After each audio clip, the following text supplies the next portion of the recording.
Hello, Flosstube. Today is Saturday, October 14th, and this is my update number 303. I'm Elizabeth Martinez, phantastitches, and this is a channel about cross-stitch. And so we'll go ahead and get started. I don't have a whole lot to talk about, just last time I can do it. I do have, wait, what did I do with it? Oh, here it is. Okay. Sorry. Okay, so last week I had just the Parade of Elephants, which I had concentrated on all week and finished it. So I just had really the one thing to show. But this week I had, I wanted to do a birthday start for my new start that I had coming up. And so I had gone all the way to Saturday, literally, to finish Parade of Elephants. And so I had not started on anything else yet, because it was my one of my WIPGO works for October 1st, right? So So after that was done, I worked a little bit on the Black Cat season bell pull so that I could be ready to start the second pattern in that series. So I wanted to finish the border, and then I worked on as much of the first pattern as I could to prepare for starting the second. Excuse me, hold on a second. Sorry about that. So I could get myself situated again, so that I wanted to work on the border pattern that I was going to put in between the first two patterns, so that I could be ready to start on the second one. So, this is my Black Cat season. So, I finished the kitty. This is the first pattern. So I finished the kitty, and I did these little orangey, whatever that color is, the stars here, and I had finished the words last time. So there's yellow stars and a moon here. So the moon is I'm about halfway done with that. There's more yellow stars like these up here. And then there's some yellow stars that are down here. There's like, I don't know, 3 or 4 down here in this area. And then, so I finished this little border. These are the free borders that are on the Lindy Stitches site. There's a few different ones. There's a couple of them that are just, like shapes, But there's this one that says meow, and this one that has kitties on it, and there's another kitty one. So I'm using those 3 of the I don't know, 5 or 6 border patterns that she has in between these. So anyway, this is just a little bit of a start I got for my birthday, which was Tuesday, and so I had Bible study in the morning and orchestra rehearsal in the evening, and so I did just this little bit of stitching in between. It's Tuesdays are always a very exhausting day for me, but so yeah. Did just that, a little bit of stitching there. And so that is the number 1 pattern. So I'm almost done. Like I said, it just has half a moon and then the rest of the stars up there. And then there's these stars down here to finish, and that'll be done. And then I just got a start on the second of this series. So I think I'm going to go ahead and finish the words here, and then do the moon, and eventually, do the cat and the fence then at the end, and those little backstitched notes and everything, and the eyes and mouth and whiskers are backstitched, but there's a little pinky nose here, just one little stitch, and there's a single stitch for the white of the moon's eye. There, it's kind of fun.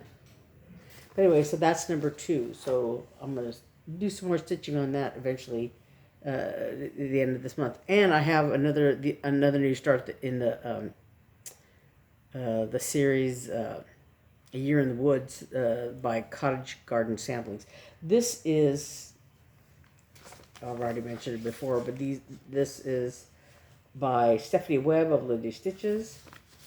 And this fabric, this is all part of she had a package you could get, of course. So the top of the bell pull is by Matt Twist. Matt, I think is his first name. I saw that somewhere. I was like, that's his name, yes. Not Mr. Twist. Well, he's Mr. Twist, but Matt Twist, I think, is his first name. Anyway, and this fabric by Grace Notes Fabrics, Blackberry Latte is the fabric. This is 32 count, I believe. Yeah, 32 count. Really nice. And these are Weeks Dye Works threads. Apart from the whiskers and the pink for the noses, you can see there's a little pink down here. These little pinky noses. That's a DMC thread. But yeah. So anyway, I'm having fun with that. And I hope to continue to finish that number 1 and continue on number 2. And then my other WIPGO pull is Piano Cat. Sorry about the tattered nature of this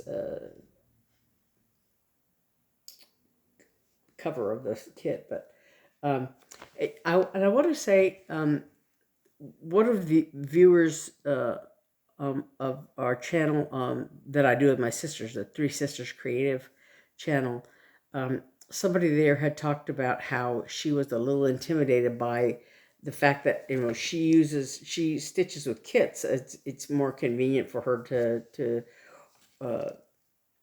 order those online and stuff like that, and but how she feels like sometimes there's some people have a little bit of a prejudice towards kits, or some people look down their noses a little bit on kits. There's kitting something up like this Black Cat season. You can either purchase your own, use your own fabrics and threads and maybe use a conversion, a DMC conversion, if you don't want to get the Weeks Dye Works thread pack,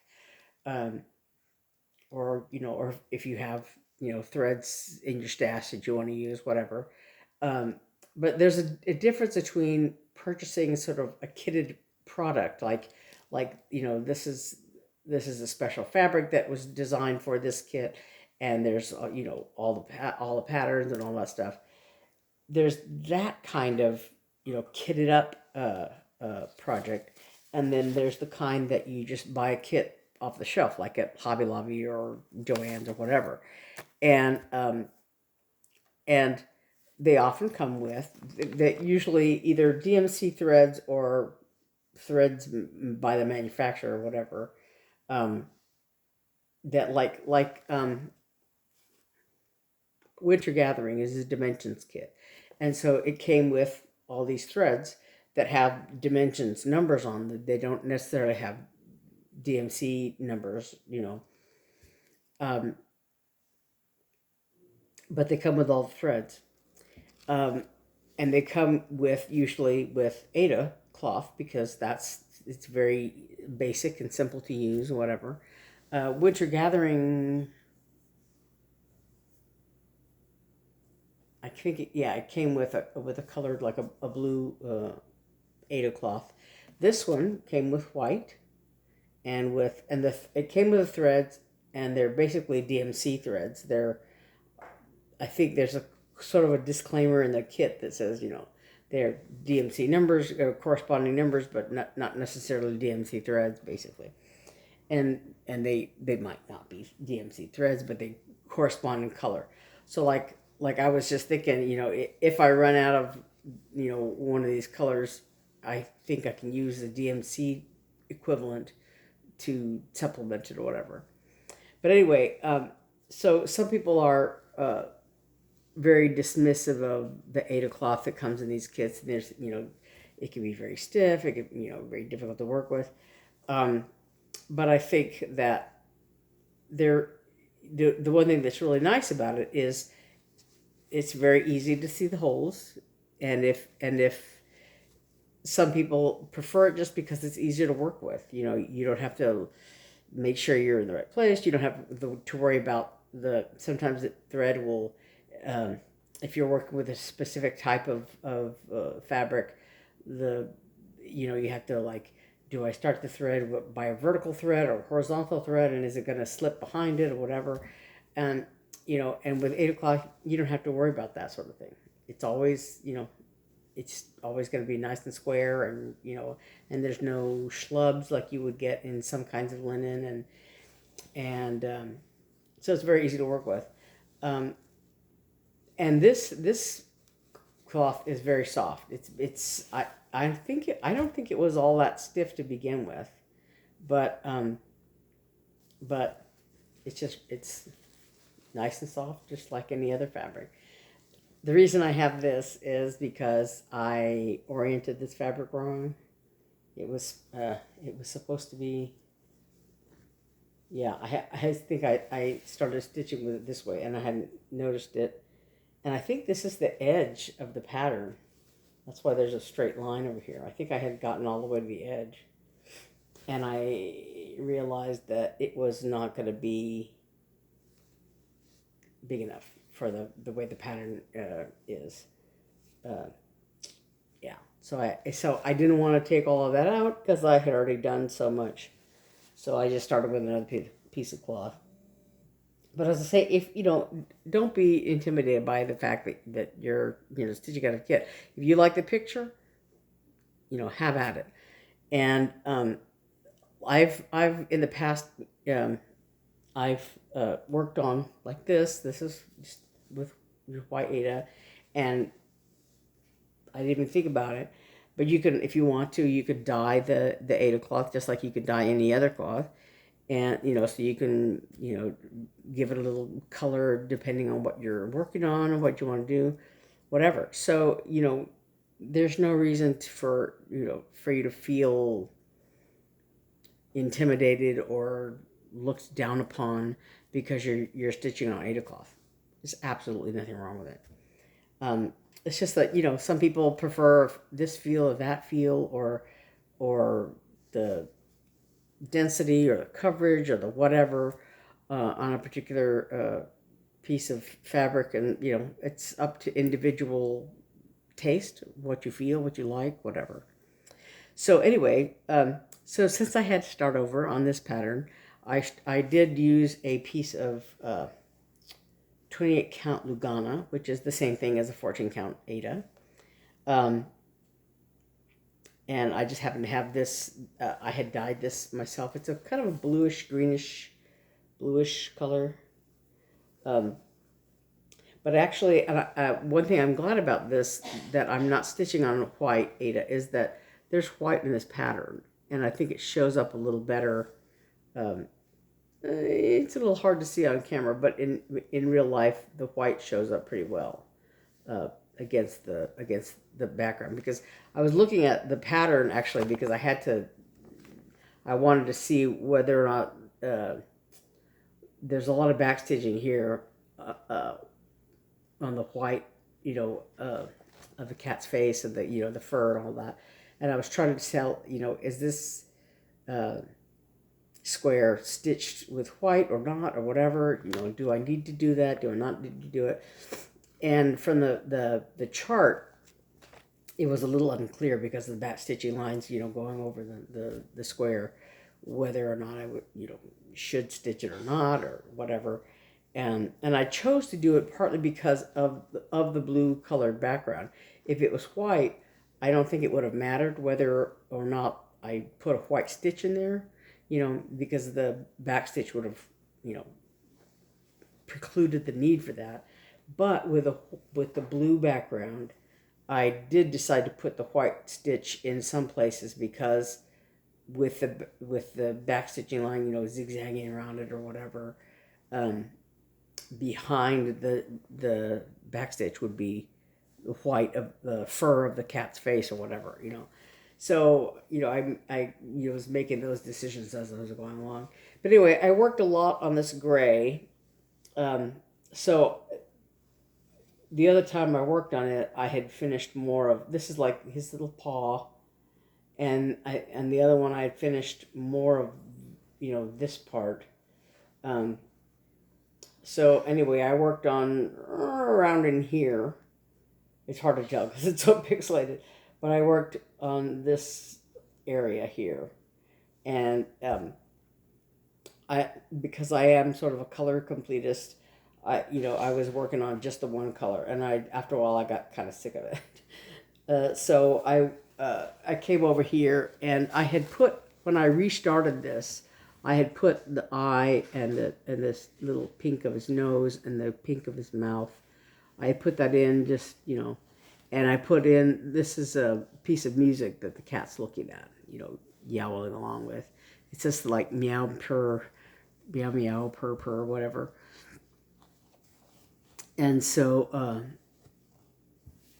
this is the white around the eye and on the nose and mouth. And then, down the cat's front. And then this is part of the piano that the cat's sitting at. Here, the top of the piano. So, it's a very gray and darker gray. Light gray, dark gray, medium gray, whatever, and black. And there's some white, so there's a lot of that. And then there's a little bit of gold here and there, and yeah. So, like I said, I'm doing a lot of this sort of gray area here, and then I just stopped and did a lot of dark gray for, part of the piano and all that, just to, give myself a break, break it up. And also because, I was working on this while we were doing our video because I can do this sort of easy, straight back forth stitching, while we're talking, whatever, and not have to carefully, find my way around all the pixelated stuff. But anyway, so that's Piano Cat. And like I said, this is a 20 count Lugana that I dyed myself using the kit threads that were in the kit. So I still have to do my other new start, which is the little brown bat. And I haven't done the little, I want to do the little border, this little simple line border, so that I have a corner of the fabric, where the design's going to go, because of the way I'm doing those. And I thought because the little brown bat is number 10, and I have 3 months, and I was thinking I'm going to put Year in the Woods patterns as one of my new starts for October, November, December. I wouldn't get very far on them because they're very very complicated, good sized stitches. They're like 100 by 130 each of those patterns, and so there's a lot of stitches in there, and they're not full coverage. There's a lot of empty space in them, but like the animal itself is very dense, and Little Brown Bat has a lot of stitching because it starts up in the corner, whereas a lot of these other ones have like little plant fronds or flowers or whatever in the corners before you get to the animal. So anyway, but I was thinking, oh good, look, I just have those last three, 10, 11, and 12, but I never did 7, 8, and 9 because I started the first one, the January pattern. I didn't start it until like April probably. So I did the first three, or maybe maybe even I don't know, maybe March. But I didn't start them at the beginning of the year. So I didn't do a new one every month. I just thought, hey, I want to do those. But I think I didn't buy any of them until March, because I think somebody and I can't think of her name now. She lives in Virginia. Oh gosh, I can't think of her name. But anyway, she had shown the picture of the jackrabbit, which is the number 3 pattern. She had shown it on her channel, and it was around the time that it had come out, so it was probably Marchish. So that's when I got the idea of buying them, and March, maybe last year, I don't know, earlier, anyway. But I didn't start stitching them until later in the year, and that's when I had gotten the idea of stitching them to well, I originally had thought 2 at a time on this fabric, and then I realized, hey, I can fit the third one on there easily. So they're going to be 3 and 3 and 3. You're right, and 3, 12, a total of 12. But so I haven't even started those middle ones, 7, 8, 9. This is the eagle and something else. I don't know. But anyway, but yeah. So I want to look at those. So and I think I was thinking about. I thought Pam Schaefer of Just Keep Stitching. I thought she had chosen. She had chosen. I think I slept through part of the. But I fell asleep during part of the her last update, and so, or second to last one. And so I thought she was choosing patterns for her WIPGO for next year, but she was choosing patterns for something else. But anyway, so I had started. That got me started thinking about what I'm going to do for WIPGO next year. And I think I need to look at how many actual whips I have, because I have a lot more than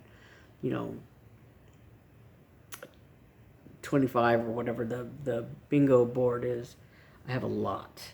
I just recently watched I think it's Homesteading on the Home Front, where she talks about how she doesn't like to carry over whips more than, like, I think 5, I think she said was what she liked to have.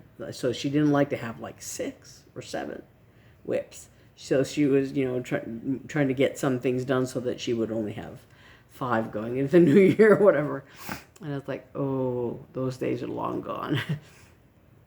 Once upon a time, I used to stitch, 1 or 2 things at a time, and not have a whole bunch of whips. But as I've spent more time doing cross stitch, I've had more whips. I had several that were older pieces that I had carried through, just simply because I would start something and then get distracted or get busy or whatever, and never finish them, like the old man sampler that I did for my nephew. But anyway, so I have several things. And so I could do, like some people do, where they have, like, for each square, they have, maybe 2, maybe more whips in each square. So then if 2 squares are called, you would have, like, 4 whips, right, that you would work on.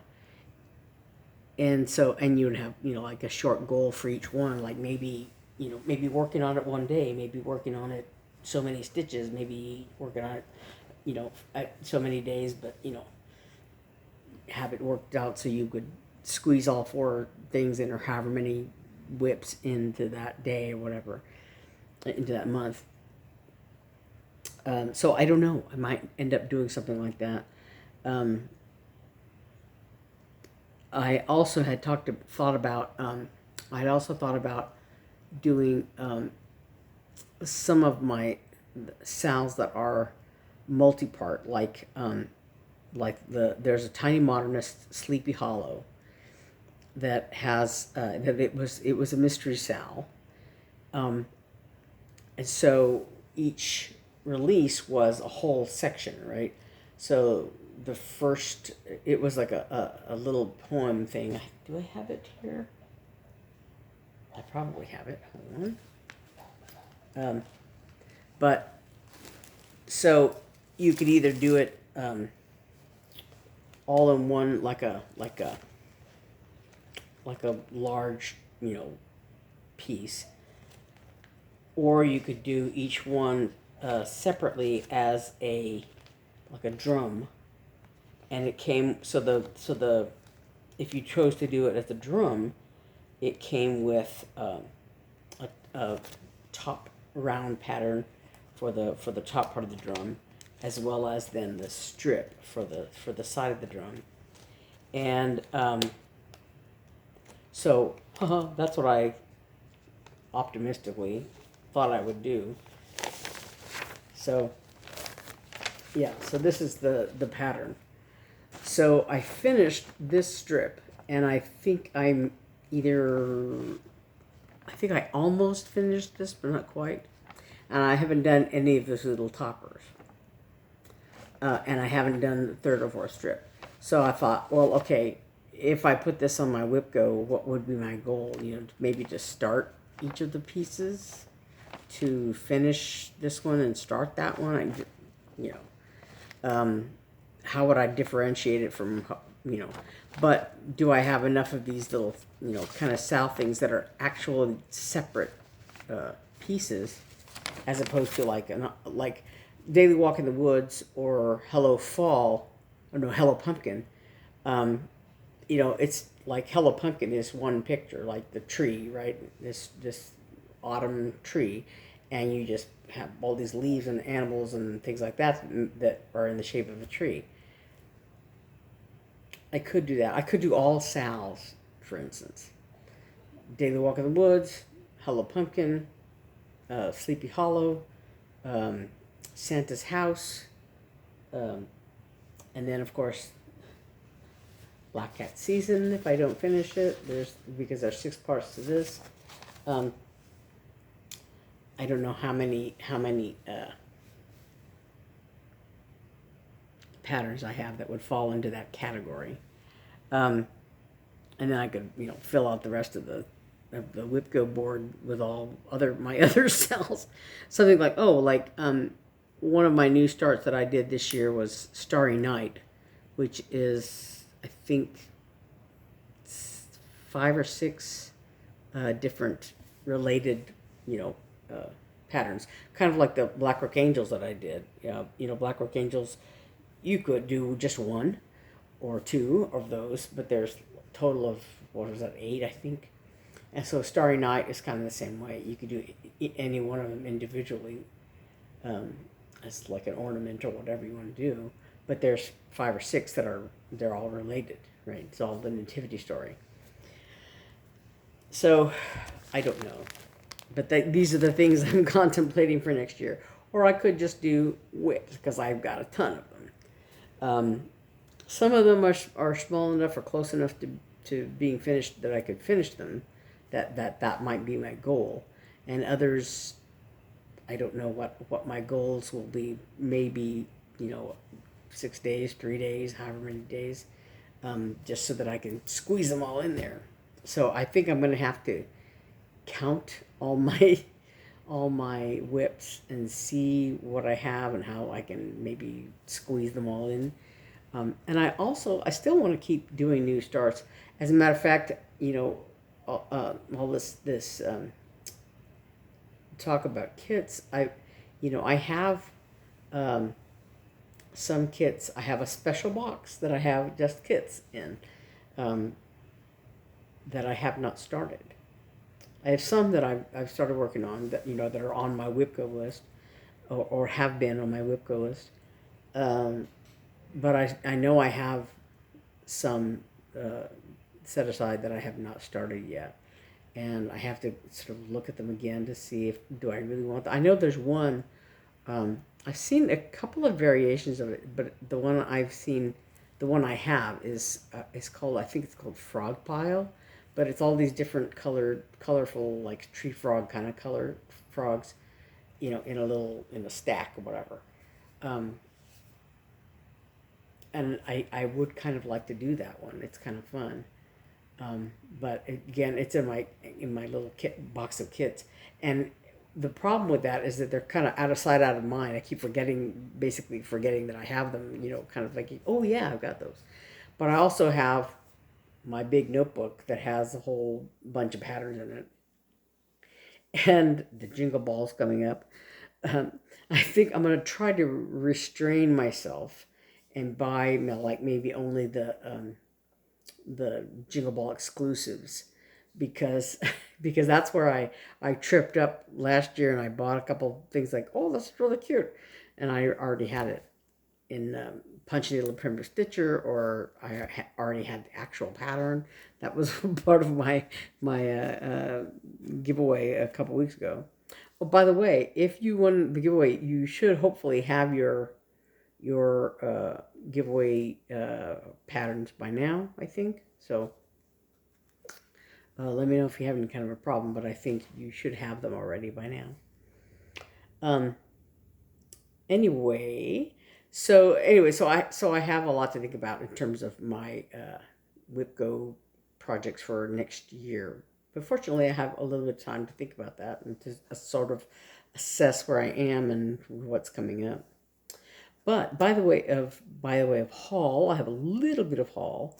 I think I talked about how I had totally forgotten about Witchy Stitchy for this year, and there was some question about, I think somebody had written in posted on the embroidery.com group, asking if we were doing, if they were doing Witchy Stitchy this year or not.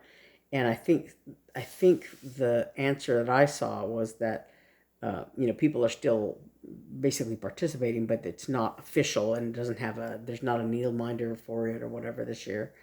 And that reminded me that I had done the I Love to Stitch challenge in February, and the needle minder, they emailed us finally that it was in, and the way that it works is you buy something from embroidery.com, and then the needle minder for like I Love to Stitch is a free item, and it gives you free shipping on whatever you order.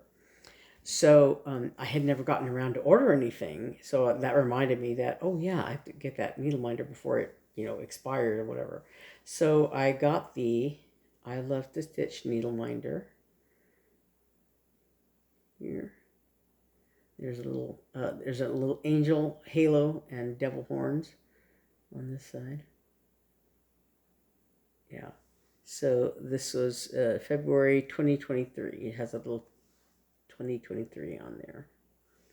It's a little hard to see there that way, but anyway. So I got that because I bought this. I thought that was really appropriate for my Black Cat season stitching. So I'm going to switch that out. Right now I've got like a little DMC needle minder that I got at Joann's? No, Michael's. They had a little package that had a little round one that had a cupcake on it, and then the little embroidery floss, and they say DMC on them. But anyway, so I bought this little Black Cat, and then I got the other one for free and free shipping. So anyway, that's all my haul that I got. I think that's it. I still have my FFOs for this month, which is the Western Biscornu by Tinymodernist, and that's that was the one thing that I was looking at the Jingle Ball classes, and I was like, I don't know, money's a little tight, so I want to save up whatever money I spend for Jingle Ball. I want to save it for any patterns that like the Jingle Ball exclusives, whatever. So yeah, so I was holding back on it, and one of the classes on there was a Biscornu class, and I thought that seemed kind of fun, but I really I've done 2 Biscornus in the past, and So I don't know that I need a class specifically for that because I theoretically know how to do it. But yeah, that was one thing. But there's so the tickets for the Jingle Ball, if you're wanting to participate, they went on sale yesterday.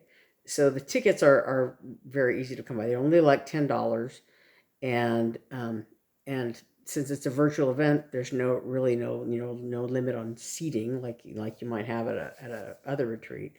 Um, so anybody is able to go to that, and it's cheap and it's easy. Excuse me. The only thing that would cost extra would be if you want to take one of the classes, and there's like PDF versions and also physical kitted versions depending on the class and depending on where you live and all that kind of stuff. So so if there's still and that might have limited spots for some of them because of the nature of the classes and all that. So um, if they're not all sold out, you go ahead and check that out. And again, it's I think it's jingleball.net is the website. But if not, if you go to Lindy Stitches, there's links and whatever, and there's going to be like 12 different designers, I think, that are designing stuff for the Jingle Ball and holding classes. And there's also meet and greets with the designers. So the meet and greets, you don't have to buy a special ticket or whatever. That's part of your Jingle Ball ticket. And I really enjoyed that because then you could sit there and talk because it's a virtual event. You can do Zoom things, whatever, with you can sit at your table with your fellow stitchers, and also with the meet and greets, you could talk to the designer about like how do they get started in stitching, how do they come up with their name of their designer name or whatever. What do they like? What do they, um, and yeah, I learned a lot from last year's group, and so I look forward to that this year. It'll be the first weekend of December, the that December 1st, 2nd, and 3rd, and maybe it goes into I guess midnight up the 4th, whatever. So, but anyway, so yeah, check that out. The Jingle Ball. Like I said, if jingleball.net, I believe, is the website for the Jingle Ball. But if nothing else, you can get to it from the Lindy Stitches website. So I think that was everything. Um, so yeah, this is another relatively short video. Um, oh, I wanted to talk a little bit about. So that's all the stitching stuff. I want to talk a little bit about Sting, about my experiences last week going to the Sting concert. Um, so my sister and I went downtown. We were going to meet. I took an Uber down there because she was at the office already. Um, working. She worked for the symphony, so she was already downtown, and so we determined that it would be easier to just to meet down there. So we were going to meet down there and eat, and then go to the concert. And I had already scoped out like parking. I had already purchased parking. Um, you could do with the tickets and all that kind of stuff.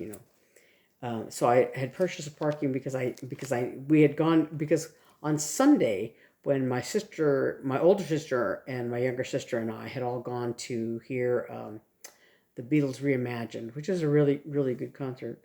Um, we had gone to that on Sunday, and after that concert, because it was in the afternoon, so after that concert, we kind of drove around downtown so we could see what the parking was like by the theater where the Sting concert was going to be. And so we were kind of talked about, well, we could do this, we could do that. And so I went ahead on Monday. I went ahead and purchased. You could do these add-ons to your ticket or whatever, and one of them was parking. And I thought, well, okay, I think that's going to be a better idea. That way we have something guaranteed that's close to the hall, because walking is kind of an issue for me. So we don't want to walk long distances or whatever, and that way we have a guaranteed parking space. So there was a parking garage like right across the street from the hall. So I went ahead and purchased that. So that made it easy. And then also at the hall, my sister asked if they had like handicap entrance because the entry line to get into the hall, was very long because of the security, blah blah blah. So you have to you have to have they implemented a new rule for it affects both symphony concerts and any kind of event downtown like that where people are going in, that you have to have either a clear bag or a small bag or whatever. So so yeah, the security lines are kind of long to get in, but somebody there, a staff person there at the hall, told us, how to get in there. So we got in pretty quickly. The one thing I didn't notice was whether or not there are any kind of concessions selling like, T-shirts or any kind of memorabilia like that. I didn't really notice because we went ahead and went in straight to our seats. And basically I didn't really get up from there except to like go to the restroom, to the end of the concert or whatever. So I didn't see if they had any kind of, T-shirts or whatever, because then when we were on our way out, somebody had a Sting T-shirt, and I thought, oh, I should have looked to see if they had something like that. But, it's all, I have memories. But what was funny, one thing that was funny is that, we were sitting in the hall and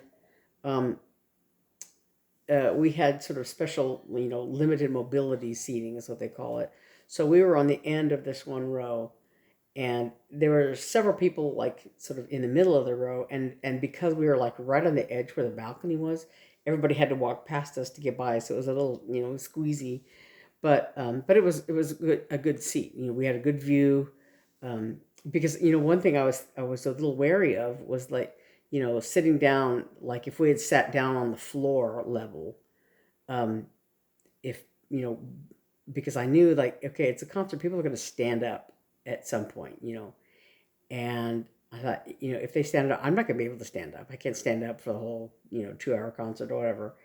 And I wouldn't be able to see if people were standing in front of me, but we were up on the balcony level looking down at the stage. So it was a little far away, but not too bad. And they had like screens on the side that were, with a camera up there, close it up. I was a little miffed because like a lot of times the camera was like, show me the guitar. It's like, I don't care about that. Show me Sting. I want to see, but it was a good concert. But anyway, we were like on the end of one row, and then there was a set of seats next to us that were like, like there was room there for a wheelchair or whatever, So there was a little bit of a gap between those seats and our seats, and that was where the people would come in and out, to get in the seats or whatever. And because of the nature of the seat, it was very the seat that I had was very low, and it's a little hard for me to get up and down from, and so we were able to ask the ushers there if we could get. They had like a padded folding chair kind of thing, and it was actually better because it was a little higher. I could see a little better, and I could get in and out of it more easily. But so they came. We had the little folding chair on the end of our row there, and so there was still a gap that people could come in and out of, right? But then at some point during the concert, I guess after the concert started, because Sting's son Joe did like the warm up, 30 minutes of a warm up, of his songs. So he's a singer also, which must be very intimidating. My father is Sting, and here's my songs. But he was very good. And then Sting, started, and sometime shortly after he started, I guess, this woman came and she just plopped a folding chair. I don't know where she got it, but she plopped it between my chair and the person next, in the next section, who also had a folding chair, because she had, a mobility issue also. So this girl just came and plopped her chair down, and plopped down there, and it was like, enjoying the concert. And her friend came and stood, I guess was standing behind her. And one of the usher people came and said, you can't stand there. You have to have a seat. You have to go sit, And so this woman was kind of arguing with the usher for a while, but then the usher finally made her leave. And I was like, are you going to make this woman leave? Because this woman that's sitting beside me that's plugging up the gap there is not supposed to be sitting there. Her seat is somewhere else. It's not there, you know. And but they didn't say anything to her at first. And then eventually, I think her friend came and got her, and they left. But you know, it was like, you know, if there were some kind of an emergency, nobody could get out where they're supposed to because this woman had plopped herself there. But you know, so I was a little bit annoyed.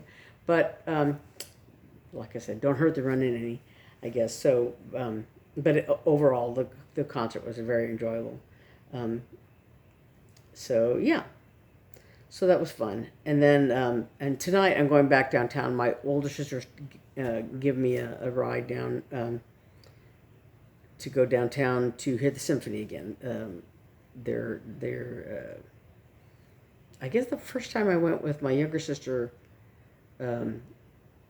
was their season opener at the end of September, and this is now their October concert. So, oh yeah, when I met my sister for dinner for the Sting concert, she was saying, yeah, I don't think it'll be a problem because you know the Diamondbacks are out of town. There's no, you know, but what we didn't realize was there was a Pink concert, the singer Pink, going on downtown. So when I got out of the Uber and I was going to go to this one restaurant that's in the, like, connected to where she works, to where my sister works. We had decided we were going to eat at this restaurant, and I walked up there and it was like teeming with people. It was full to the brim. And there was a little, you know, what do you call it, you know, sidewalk sign there that said, welcome Pink fans or whatever. And I'm like, oh no. And so I went ahead and, you know, I was talking to Naomi, like, there's not going to be any seats, you know, in this restaurant. I don't know, you know, what we should do. And she said, well, go ahead and put your name in. And, you know, and by the time, you know, I change clothes and get down there, whatever, you know, we'll see. And so I did tell the guy, you know, and he said, well, it'll be about 30 minutes. And I thought, well, okay. We're pretty early, you know. So we were waiting and waiting. And so when Naomi came, she checked out a couple of the other restaurants that were there. And they were saying, you know, like an hour and a half or something, you know, wait time. We're like, But fortunately, while we were sitting there thinking about it, they called our name for this restaurant. And they had very limited seating available, but it was a place to sit, you know. So, and we were able to eat dinner, and it was fine. But yeah, so we hadn't been counting on the Pink concert, you know. But yeah, anyway, so it was a lot of fun. I'm glad I went, and it was a fun little birthday gift, basically. But anyway, so enough about that. So I will see you all next week, and hopefully I'll have more to show, and we'll see what's going on there. I'm good. Like I said, I'm going to put the Jingle Ball link down in the description box below, and yeah. So I will see you next time, and until then, thanks for watching. Thanks. Bye-bye.